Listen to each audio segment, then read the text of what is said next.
एक दिन की बात है जब एक बुनकर कपड़ा बुन रहा था, तभी उसका लकड़ी का बना करघा टूट गया। उसने अपनी कुल्हाड़ी उठाई और किसी लकड़ी की तलाश में निकल पड़ा ताकि उसकी सहायता से वह अपना करघा ठीक कर सके। उसे एक बड़ा पेड़ दिखा तो वह सोचने लगा, अगर मैं इस पेड़ को काट लूं, तो मुझे बहुत सारी लकड़ी मिल जाएगी और उससे मैं बुनाई के सारे औजार बना लूंगा। उसने कुल्हाड़ी उठाई और पेड़ को काटना शुरू किया। तभी उस पेड़ पर रहने वाला भूत बोल पड़ा, यह पेड़ मेरा घर है, मैं तुमसे इसे छोड़ देने की विनती करता हूँ। बुनकर ने जवाब दिया, मेरे पास इस पेड़ को काटने के अलावा और कोई विकल्प नहीं है।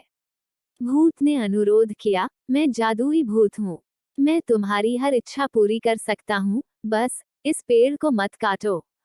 तुम जो भी वरदान मांगोगे वह मैं तुम्हें दूंगा।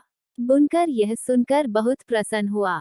पेड़ पर वाला भूत उसकी हर तरह की इच्छा पूरी करने का वचन दे रहा था। हालांकि उसने अत्यधिक होशियारी दिखाते हुए भूत से कहा, मुझे इस बारे में अपनी पत्नी से बात करनी पड़ेगी, तुम प्रतीक्षा करो, मैं अभी आता हूँ। इतना कहकर वह जल्दी से अपनी पत्नी के पास राय लेने के लिए भागा। उसे एक मित्र मिला, मित्र से भी उसने सलाह ली।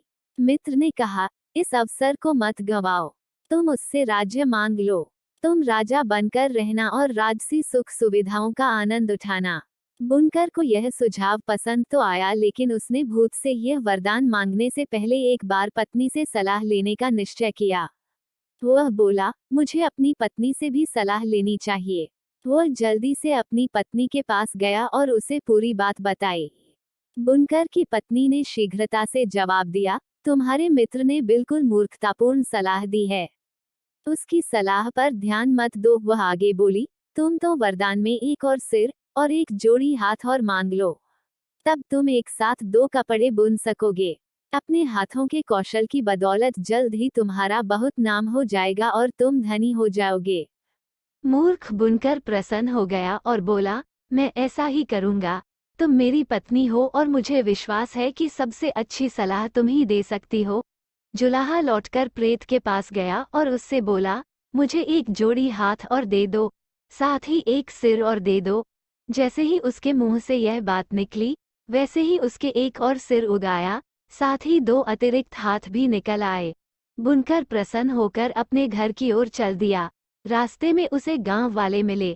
गांव वालों ने दो सिर और चार हाथ वाला मनुष्य देखा तो वे डर गए।